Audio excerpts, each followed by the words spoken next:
En Côte d'Ivoire, les entreprises de placement d'argent ont pignon sur rue.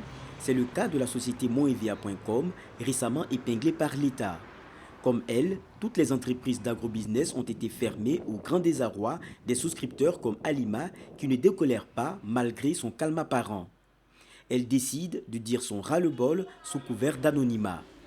Moi j'ai mal, hein. En parlant même, je ne sais pas si je dois couler des larmes ou pas, mais bon. Je pensais faire le bon choix, mais je constate que c'est zéro.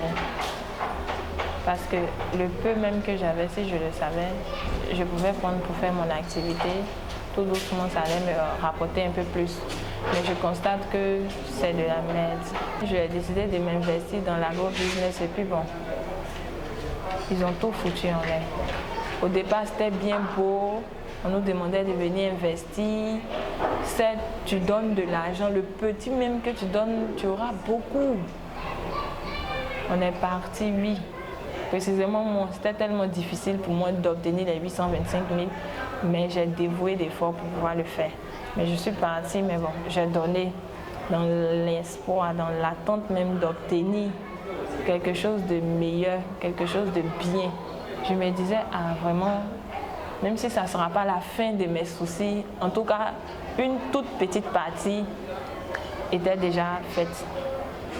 Mais je constate que c'est du gâchis.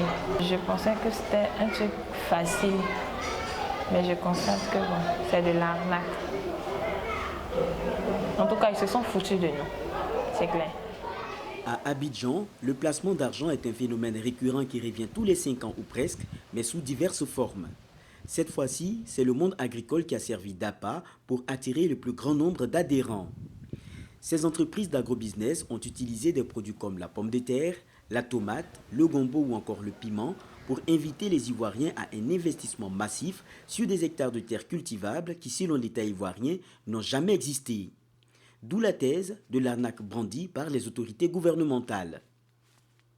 Même si la déception est grande chez les souscripteurs, l'État en revanche ne faiblit pas. Il s'est engagé à poursuivre les auteurs de cette grosse escroquerie, mais aussi à rembourser les souscripteurs selon certaines conditions énumérées par l'administrateur séquestre. Non, en fait, ce qui s'est passé, c'est que l'État a fait un constat sur une activité, avait même annoncé qu'il fallait se méfier, on va dire, de ces opérations, que des enquêtes étaient en cours et qu'à la fin des enquêtes, l'État a décidé d'arrêter l'activité de ces entreprises parce que ça ne correspondait pas, je veux dire, aux objets pour lesquels ces sociétés avaient été créées. Et donc sur cette base-là, on a on va dire, la justice qui a donc mené une action de gel des comptes pour éviter justement qu'il y ait, comme on dit, une sorte de divagation des ressources qui aujourd'hui servent au remboursement des souscripteurs. Donc ça, l'État a mené cette action. La mission de l'administrateur séquestre consiste uniquement à donner une autorisation de dégel à partir d'une ordonnance de nomination de dégel du compte par le tribunal.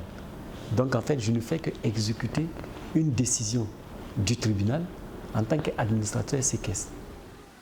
Pour le moment, seulement 7 entreprises sur 21 au total verront leurs souscripteurs se faire rétribuer, mais le mode de remboursement n'est pas visiblement du goût des souscripteurs. Une grogne à laquelle renchérit l'administrateur séquestre. Au niveau des banques, ce n'est pas des vagues. Dès que vous êtes sur une liste, vous pouvez vous présenter à la banque le jour où vous avez le nom sur la liste, tout comme vous pouvez aller 2 semaines après. Dès lors que c'est engagé, la banque s'organise pour pouvoir effectuer les paiements. En revanche, nous, ce qu'on fait pour être plus opérationnel et plus efficace, c'est qu'on essaie d'organiser les souscripteurs par groupe. Cela permet d'ailleurs aux banques de pouvoir mieux gérer le flux des personnes qui viennent. Nous-mêmes avons lancé 21 sociétés pour lesquelles les comptes ont été gelés. Donc, ce qui signifie que ce sont ces 21 sociétés-là qui vont servir, en tout cas, vont servir de base de remboursement. Beaucoup de choses ont été dites sur ces nouvelles formes de placement d'argent. En janvier dernier, l'Agriculteur Hebdo, un magazine d'information, a décidé de tirer la sonnette d'alarme en vue d'éclairer la lanterne des Ivoiriens qui, dans l'ignorance, se faisaient gruger. Luc Bazin et son équipe y ont même consacré un dossier qui passera malheureusement inaperçu. Il faut savoir que le phénomène d'agrobusiness a commencé timidement en Côte d'Ivoire entre 2008 et 2009 avec Monevea.com et Respiridia World Group pour atteindre sa vitesse de croisière en 2016 avec l'enregistrement de 26 autres entreprises. Ces entreprises d'agrobusiness avaient promis à leurs souscripteurs d'injecter des fonds dans la création des entreprises, des plantations de vivriers.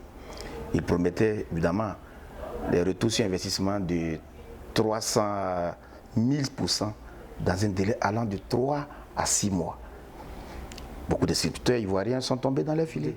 Il y a des gens qui ont de l'argent mais qui ne savent pas dans quel secteur investir.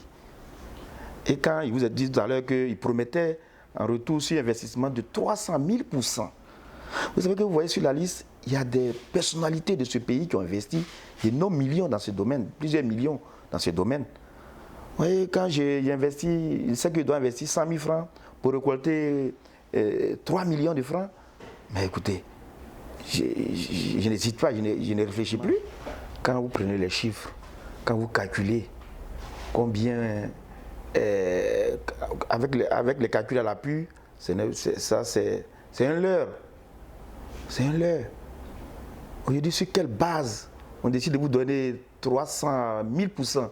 Sur quelle base? Il faut que les Ivoiriens soient quand même vigilants de ne pas suivre les aventuriers. Après l'éclatement de cette bulle pyramidale et spéculaire, décrite par les autorités comme une arnaque financière, c'est désormais la grogne chez des milliers d'Ivoiriens qui croient au scandale. Droit Libre TV, la web télé 100% droits humains, 100% liberté d'expression.